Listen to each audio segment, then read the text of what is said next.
Good morning students. આજે આપણે ધોરણ 9 વિષય અંગ્રેજીમાં યુનિટ નંબર 14 બટર ફિંગરનો અભ્યાસ કરીશું. આજે આપણે બટર ફિંગરમાં 1 થી 1 2 3 બરાબર આપણે એમાં સી નો અભ્યાસ કરીશું. Page number 65 scene number 1 Green Park School compound. Green Park સ્કૂલનું મેદાન. Two students, Bunty and Tinu, are talking. They are kabaddi players. Tinu અને Bunty વાતો કરી રહ્યા છે. બંને કબડ્ડીના સ્પર્ધકો કે ખેલાડી છે. Tinu says, "At last we have won the semi-final match. Congrats, Butterfinger." અંતે આપણે ફાઇનલ મેચ જીત્યા. બટરફિંગર, તને અભિનંદન. Bunty says, "Thanks, Tug, but why do you call me Butterfinger?" તારો આભાર ટગ, પણ તું મને બટરફિંગર શા માટે કહે છે? Tinu says, "Because things always slip out of your hands. No doubt you are a good captain, but a poor catcher. You don't catch the opponent properly. Anyhow, he goes out of your hands." What happened in the kabaddi tournament last year? The leg of the opponent slipped out of your hands, and we lost the match. We lost the cup too. Tinu કહે છે, કારણ કે હંમેશા તારા હાથમાંથી વસ્તુઓ સરકીને નીકળી જાય છે. એમાં શંકા નથી કે તું સારો એક કેપ્ટન છે, પણ તું નબળો પડે છે. કોઈને સામેના જે પ્રતિસ્પર્ધીઓના ખેલાડીઓ હોય એને પકડવા માટે. યાદ છે તને ગયા વર્ષે કે આપણે સ્પર્ધામાં શું થયું હતું? સામેના વ્યક્તિને જે હતો એનો પગ પકડી ન શક્યો અને એના કારણે આપણે જે મેચ હતી એ હારી ગયા. But this year it won't happen. પણ આ વર્ષે એવું નહીં થાય. Tinu says, "If you hold the legs and hands of the opponent slightly, we can certainly win. Otherwise, try to be like me. Like Tom, I catch everybody." Tinu કહે છે કે પગ અને હાથ તું સામેના જે વ્યક્તિઓ હોય છે ખેલાડીઓ એને તો એકદમ કડક રીતે પકડી રાખ, તો આપણે ચોક્કસ રીતે જીતશું. નહીં તો તું મારી છે બની જશે ટગ નીચે, હું બધાને પકડી શકું. Bunty says, "You are called Tug, not because you catch everybody, but your shape like a tug." They laugh. Bunty કહે છે કે તને ટગ એટલા માટે કહેવામાં નથી આવતું કે તું બધાને પકડી શકે છે, પણ તારો જે આકાર છે ટગ જેવો છે. બંને મિત્રો હસે છે. Meanwhile, Colonel Adhwani, a 76 years old kabaddi enthusiast who lives close to the school, walks near to the ground. એક સમય દરમિયાન કર્નલ અધવાણી કે જે 70 વર્ષના કબડ્ડીના ચાહક છે, ઉત્સાહી છે, તે ત્યાં આવે છે, જે સ્કૂલની નજીક જ રહે છે. Mister Advani says, "Hello boys, practicing for the final match." કેમ છો બાળકો? ફાઇનલ મેચની પ્રેક્ટિસ કરી રહ્યા છો? Boy says, "Yes sir." હા sir. Mr. Advani says, "Good. I have permitted your school to use my land as a playground so that you can play, practice and win the tournaments." સરસ. મેં તમારા સ્કૂલને અમારું જે ground છે એ practice કરવા માટે આપ્યું છે કે જેના કારણે તમે પ્રેક્ટિસ કરી શકો અને આ જે ફાઇનલ મેચ છે તમે જીતી શકો. Boys, this year we are trying to win the cup, sir. આ વર્ષે અમે કપ જીતવાનો પ્રયત્ન કરશું, સર.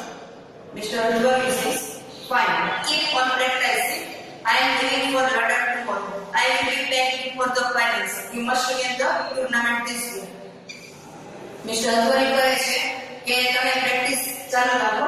આવતીકાલે મારે લંડન જવું પડશે, પરંતુ તમારી જે ફાઇનલ મેચ આવશે તે પહેલા હું આવી જઈશ. Boys, we are working hard, sir. બંને છોકરાઓ કહે છે સખત મહેનત કરી રહી છે, sir. Mr. Advani says, "That's the spirit. All the best. Bye." And he goes. Mr. Advani કહે છે કે આવો જુસ્સો મળશે, આવજો. Scene number 2.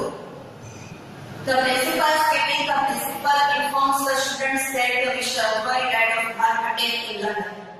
પ્રિન્સિપલના કેબિનમાં principal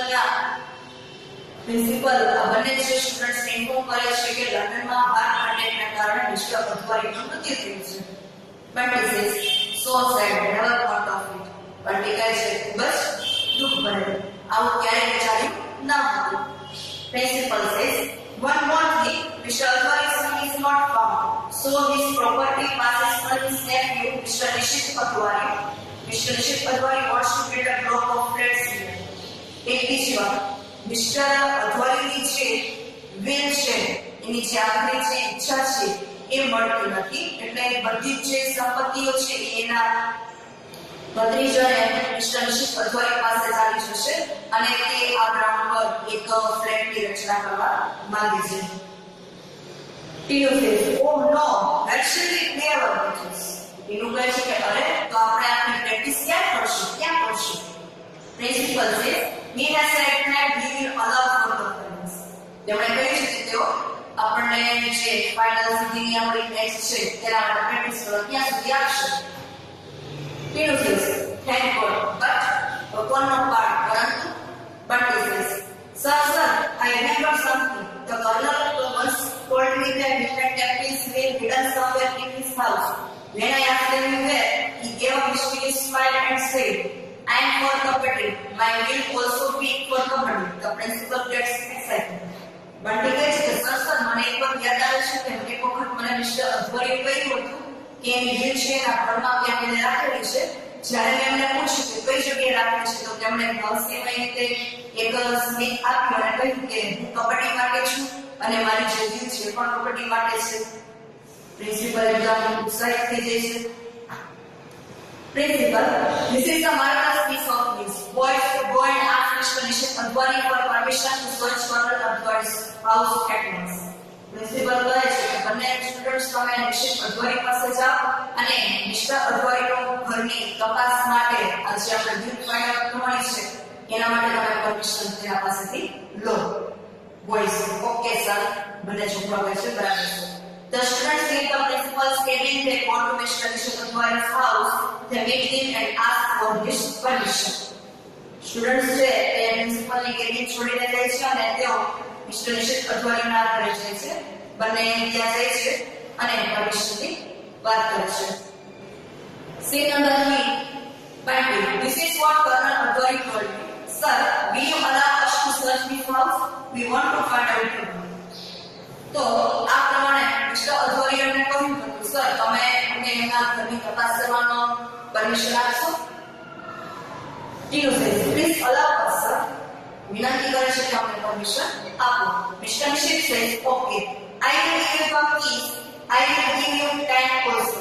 If you find out the will till the Kabaddi finals, the ground will be yours. He brings the keys. Here are the keys." હવે mister Nishit કહે છે કે બરાબર છે, હું તમને એના ઘરની તપાસ કરવાની પરમિશન આપું છું, પરંતુ તમારા કબડ્ડીની મેચ શરૂ થાય તે પહેલા જો તમે એક વિલ ફાઇન્ડ આઉટ કરી લો તો એ કબડ્ડી છે તમારે પ્રેક્ટિસ કરવા માટે મેદાન તમને જ આપી દેવામાં આવશે. એ ચાવીઓ આપે છે બંટીને. Bunty, thank you sir. બંટીના હાથમાં ચાવીઓ હતા જે એના હાથમાં સરકી પડી છે.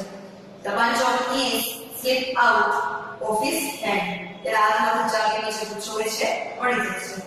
ટીનો says, "Butter finger forever." ટીનો કહે છે હંમેશા બટર ફિંગર જ રહીશ. The boys go to Colonel Advani's house and search for the will but cannot find it, so they are disappointed. બંને છોકરાઓ છે કર્નલ અધવારીના ઘરે જાય છે, વિલ ફાઇન્ડ આઉટ કરે છે પણ એને મળતી નથી. બંને નિરાશ થાય છે. તો સ્ટુડન્ટ્સ, આપણે આજના વિડિયોમાં સીન નંબર 1, 2 અને 3 નો અભ્યાસ કર્યો. એના પછીના નેક્સ્ટ વિડિયોમાં આપણે આગળના સીનનો અભ્યાસ કરીશું.